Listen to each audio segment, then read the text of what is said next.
Saya punya kitab, ini saya ulang lagi, kitab calon wali. Kenapa saya sering cerita wali? Kalau di kampus itu kan orang inginnya ya jadi dekan, jadi rektor, atau jadi menteri lah kira-kira gitu. Kalau di pesantren orang itu cita-citanya satu, ingin jadi wali. Ya supaya majelis ini barokah, saya tidak perlu cerita dunia kampus. Kalau ceritakan corong jongu ya segoro. Bongso keinginan gitu kan tidak selera saya, juga ada dunia saya. Supaya sampai dapat ilmu ya saya cerita dunia.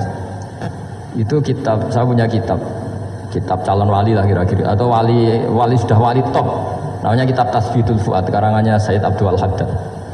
Itu beliau cerita, di antara ceritanya itu unik. Kata beliau begini, saya itu tidak khawatir orang Islam jadi murtad, apalagi jadi ateis, karena kalimat la ilaha illallah itu sahlatun qaribah, kalimat yang mudah sekali, sehingga saya tidak khawatir orang Islam yang ketemu orang ateis, ketemu orang macam-macam, asal diajari kalimat ini secara benar. Terus beliau cerita, yang saya takut tuh mereka masalah perempuan dan harta. Kalau iman kayaknya enggak. Singkat cerita yaitu di kitab seperti itu. Singkat cerita saya ketemu banyak orang yang kuliah di McGill atau kuliah di Amerika, di Jerman, mungkin di Norwegia, di mana-mana, di Australia, dan ketemu teman-teman yang di Korea Selatan juga. Mereka itu orang kebanyakan yang nyuwun sewu enggak keluarga kiai, tapi mereka enggak ada yang enggak tetap iman.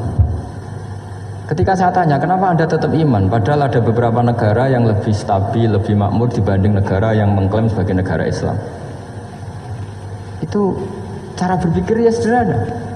Enggak lah Gus, kayaknya kok Tuhan kok ada tanggal lahirnya? Enggak lah, kayaknya yang namanya Tuhan tuh ya awal lah.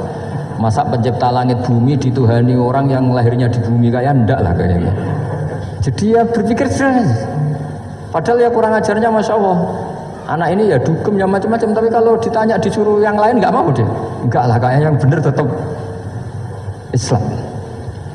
Karena kalimat ini, yaitu tadi eksistensi Tuhan, tadi eksistensi Allah itu, la ilaha illallah itu kalimatun sahlah, kalimatun qoribah, kalimah yang begitu mudah difahami. Kenapa mudah difahami? Misalnya kita ngaji, Tuhan itu siapa? Yang menciptakan langit dan bumi.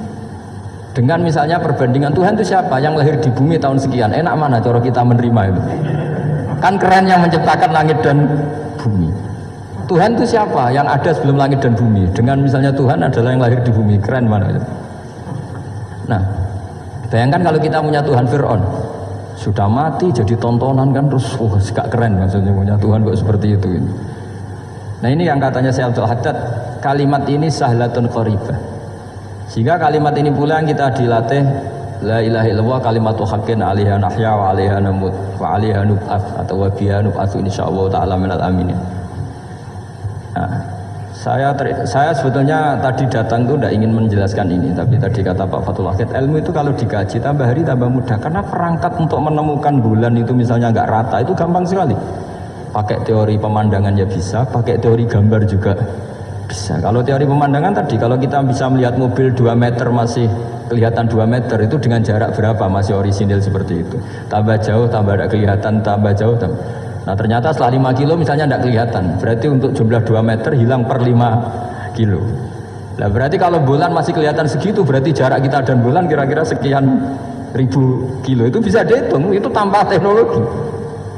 Makanya sebetulnya teknologi itu nyumbang itu nggak sampai 30%. Yang paling banyak ya sains tadi, pengetahuan itu yang kayak tadi orang menemukan pesawat, itu kontribusi terbesar tetap pengetahuan. Misalnya pesawat dari bahan ini kalau kecepatan sekian kena angin pecah enggak, tetap pengetahuan yang menopang itu.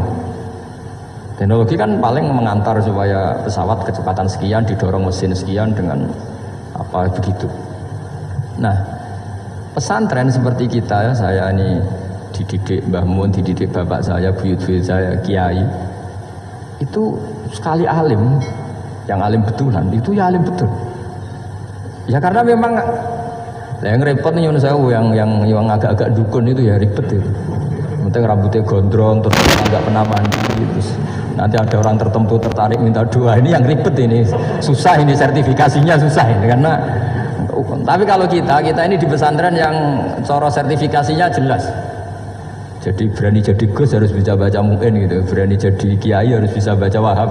Aturan mainnya jelas. Kalau di yang repot tuh yang sebagian itu aturan mainnya tidak jelas. Terus promosinya itu pernah datangi menteri loh, pernah datangi wahya, ribet kalau ukuran Keren tuh didatangi apa? Menteri atau pejabat. Saya teruskan ya, karena ilmu itu harus menyelamatkan kita sampai di depan Allah Subhanahu wa Ta'ala. Nah, ketika kita menyifati Allah itu az-zahir, zat yang begitu jelas. Itu kalau kita kan kok begitu jelas padahal nggak bisa dilihat, terus kita sendiri tidak pernah melihat. Tapi eksistensi Tuhan sebagai Tuhan, yaitu al-wajibil wujud, itu jelas sekali karena nggak mungkin suatu yang wujud diciptakan oleh yang tidak wujud. Kenapa harus awal? Masa pencipta datangnya terlambat? Terus juga harus bakok itu abadi atau al-akhir kalau dalam bahasa Quran.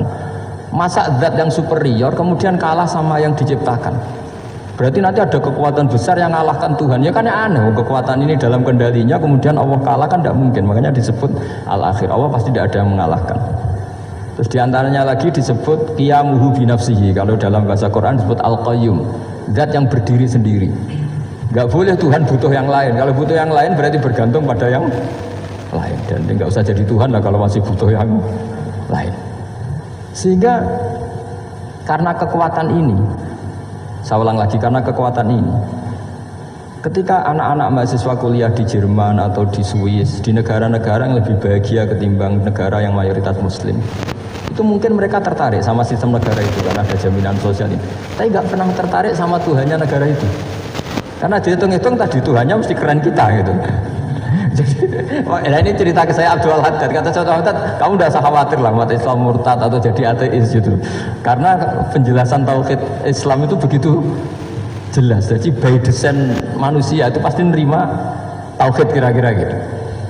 Jadi ini pentingnya az-zahir. Jadi Allah itu begitu apa? Jelas. Tapi Allah juga mensifati dirinya al-batin. Nah, al-batin itu gak mudah dikenali. Kenapa? Karena tubuh kita desainnya ini profan, tubuh kita tidak sempurna, rentan. Nah, tentu sesuatu yang tidak sempurna ini tidak bisa melihat zat yang super apa? Sempurna. Kita bisa rusak sementara Allah tidak.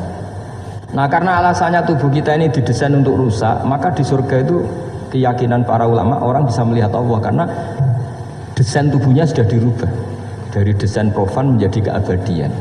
Sehingga di sini terus ada kelayakan melihat. Itu pun tetap min ghairi kaifin walan hisorin, tetap ya bisa melihat, tapi corong Jawa itu keceluk melihat tapi tidak sampai faham. Karena bagaimanapun Allah itu la tudrikul absar wa huwa yudrikul absar. Bagaimanapun Allah itu laisa kamitslihi syai'un, tidak ada padanya. Jadi makanya Allah punya sisi az-zahir bisa dikenali sekali. Kenapa? Ya tadi nisbatul snaini wal arba'ah ila ma la nihayata laha, itu nisbatul far'i ilal asli. Saya punya kitab Pak Fathul Wahid, diajar Mbah Mun dulu, kitab Al-Husunul Hamidiyah. Itu yang ngarang itu ya kayak kelihatan ngawur, tapi ngawurnya orang alim. Jadi di situ ada gambar, gambarnya itu nggak jelas. Mungkin pengarangnya juga nggak bisa gambar kayaknya. Wah bulat, benang bulat ada gambar.